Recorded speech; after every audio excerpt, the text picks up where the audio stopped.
বাংলাদেশত সংখ্যালঘুসকলৰ সৈতে হিন্দু সংখ্যালঘুসকলৰ সৈতে যি কাণ্ড সংঘটিত হৈছে সেয়া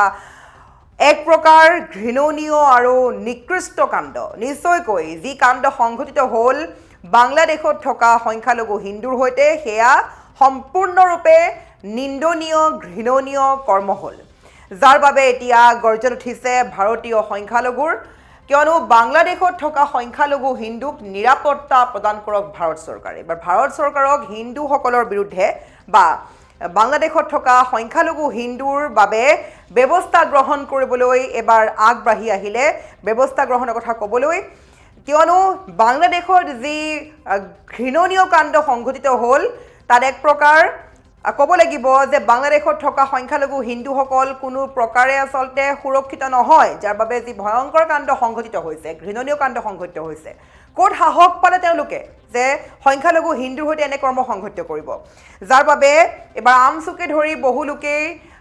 গৰ্জিত হৈ উঠিছে কিয়নো সেইসকল সংখ্যালঘু হিন্দুক নিৰাপত্তা দিব লাগিব ভাৰত চৰকাৰে দৰকাৰ হ'লে যুদ্ধ ঘোষণা কৰিব পাৰে বাংলাদেশৰ বিৰুদ্ধে কিন্তু বাংলাদেশে ভাৰতীয় হিন্দুসকলৰ বিৰুদ্ধে যি কাণ্ড সংঘটিত কৰিছে সেয়া কোনো প্ৰকাৰে ক্ষমাৰ যোগ্য নহয় সেইসকলৰ বিৰুদ্ধে প্ৰয়োজন হ'লে যুদ্ধৰ ঘোষণা কৰিব লগা হ'ব পাৰে কিন্তু ভাৰতীয় সংখ্যালঘুক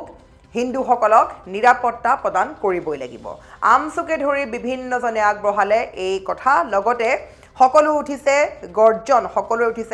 ভাৰতীয় সংখ্যালঘুৰ কিয়নো বাংলাদেশত থকা সেইসকল সংখ্যালঘু হিন্দুক নিৰাপত্তা প্ৰদান কৰিবই লাগিব ভাৰত চৰকাৰে কি দাবী উত্থাপিত কৰিছে বা কিদৰে গৰ্জিত হৈ উঠিছে সবিশেষ খবৰ লৈ আহিছোঁ বাংলাদেশত সংঘটিত হোৱা সংখ্যালঘু হিন্দুৰ সৈতে যি অতিকৈ ভয়ানক কাণ্ড এই কাণ্ডৰ সন্দৰ্ভত সবিস্তাৰে এই খবৰ বাংলাদেশত থকা সংখ্যালঘু হিন্দুক এবাৰ নিৰাপত্তা প্ৰদান কৰক ভাৰত চৰকাৰে অসমৰ প্ৰতিগৰাকী সংখ্যালঘু ভাৰত চৰকাৰৰ লগত থিয় দিবলৈ সাজু আছে বুলি ক'লে বাংলাদেশৰ হিন্দুৰ সৈতে সংঘটিত ঘটনাক লৈ গৰ্জন ভাৰতৰ সংখ্যালঘু হিন্দুক নিৰাপত্তা প্ৰদান কৰক ভাৰত চৰকাৰে বাংলাদেশৰ বিৰুদ্ধে সিদ্ধান্ত গ্ৰহণ কৰক সংখ্যালঘু হিন্দুক কৰা আক্ৰমণ কোনোপধ্যেই গ্ৰহণযোগ্য নহয় এই ঘটনা অতিকৈ নিন্দনীয় আৰু গৰিহণাৰ যোগ্য ভাৰত চৰকাৰে এই বিষয়টোত শীঘ্ৰেই ব্যৱস্থা ল'ব লাগে যেটো বাংলাদেশীয়ে সময়ে সময়ে উত্তৰ পূৰ্বাঞ্চলত চকু দি আহিছে ভাৰতবাসীৰ প্ৰতি বাংলাদেশীয়ে দেখুৱাই আহিছে এক বিশেষ মনোভাৱ উত্তৰ পূৰ্বাঞ্চলক কাঢ়ি ল'ব বিচাৰি আহিছে সংখ্যালঘু হিন্দুক টাৰ্গেট কৰি আহিছে এনে মৌলবাদী কাৰ্যক আমি কেতিয়াও প্ৰশ্ৰয় দিব নোৱাৰোঁ ভাৰত চৰকাৰেও বাংলাদেশৰ বিৰুদ্ধে ল'ব লাগে কূটনৈতিক ব্যৱস্থা প্ৰয়োজন হ'লে সামৰিক শক্তি ব্যৱহাৰ কৰিব লাগে বাংলাদেশৰ বিৰুদ্ধে ভাৰতে চকু দেখুৱালেই উৰি যাব ভাৰতে শীঘ্ৰেই ল'ব লাগে ব্যৱস্থা বাংলাদেশৰ বিৰুদ্ধে ভাৰতৰ প্ৰধানমন্ত্ৰীলৈ দাবী আমছুৰ সভাপতি ৰেজাউল কৰিম চৰকাৰৰ বাংলাদেশৰ বিৰুদ্ধে ভাৰতে যুদ্ধ ঘোষণা কৰিব লাগে অসমৰ প্ৰতিগৰাকী সংখ্যালঘু ভাৰত চৰকাৰৰ লগত আছে বুলি ক'লে যিহেতু যি ঘটনা সংঘটিত হৈছে এই ঘটনা অতিকৈ নিন্দনীয় গৰিহণাৰ যোগ্য ভাৰত চৰকাৰে এই বিষয়টোত গুৰুত্বপূৰ্ণভাৱে ব্যৱস্থা ল'ব লাগে বুলি আগবঢ়াইছে দাবী ভাৰতবাসীৰ প্ৰতি বাংলাদেশে দেখুৱাই আহিছে বিদেয়ী মনোভাৱ আৰু ভাৰতৰ প্ৰধানমন্ত্ৰীয়ে দাবী উত্থাপিত কৰিছে আমছুৰ সভাপতি ৰেজাউল কৰিম চৰকাৰে লগতে যিহেতু যি কাণ্ড সংঘটিত হৈছে সেয়া সম্পূৰ্ণৰূপে নিন্দনীয় কাৰ্য বুলি ক'ব লাগিব অতিকৈ আচলতে যি চৰম সীমা সেই চৰম সীমা পাৰ কৰি যোৱা কাণ্ড সংঘটিত কৰিছে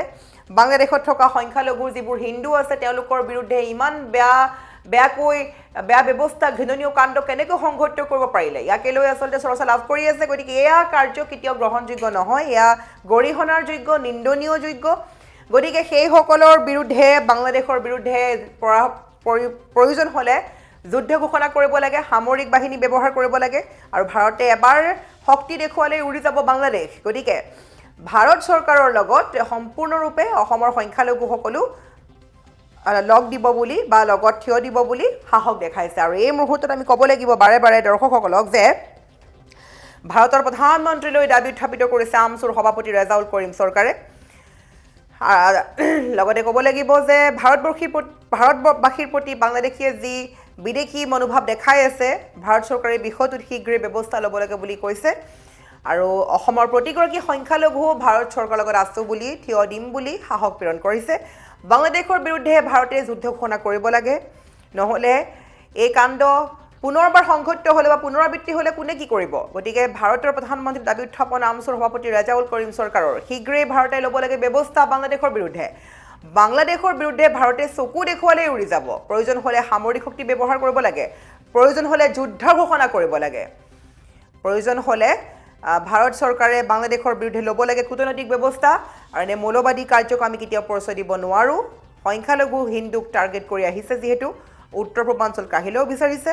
ভাৰতবাসীৰ প্ৰতি বাংলাদেশে দেখুৱাই আহিছে ভয়ানক মনোভাৱ গতিকে বাংলাদেশে সময়ে সময়ে উত্তৰ পূৰ্বাঞ্চলত চকু দি আহিছে গতিকে ভাৰত চৰকাৰে এই বিষয়টোত শীঘ্ৰেই ব্যৱস্থা ল'ব লাগে বুলি দাবী উত্থাপিত কৰিছে ৰাজাউল চৰকাৰে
নিরাপদ সড়ক আন্দোলন করছি অবশ্যই ওইটাই শেষ কিন্তু আমরাই বড় হইয়া 24-এর আন্দোলন করছি এমনকি আমরা হাসিনের হটাইছি শিশু অবস্থা আমার তিনটা নাম্বার করছি চারটে থাকতে বয়স ছিল 18 ওরা বয়স দিয়েছে 22 এমনকি 4 আগস্ট ধানমন্ডিতে 25টা সভাগুলি আমার করছি মাথার থেকে গুলি বাইর করছি আত্মা বাঁচাইছে এটি দেখার লাগে বাঁচাইছে দিল্লি না ঢাকা ঢাকা ঢাকা দিল্লি না ঢাকা ঢাকা ঢাকা দিল্লি না ঢাকা ঢাকা ঢাকা দিল্লি না ঢাকা ঢাকা ঢাকা একটা লিখ দন তুমি কে হাদি হাদি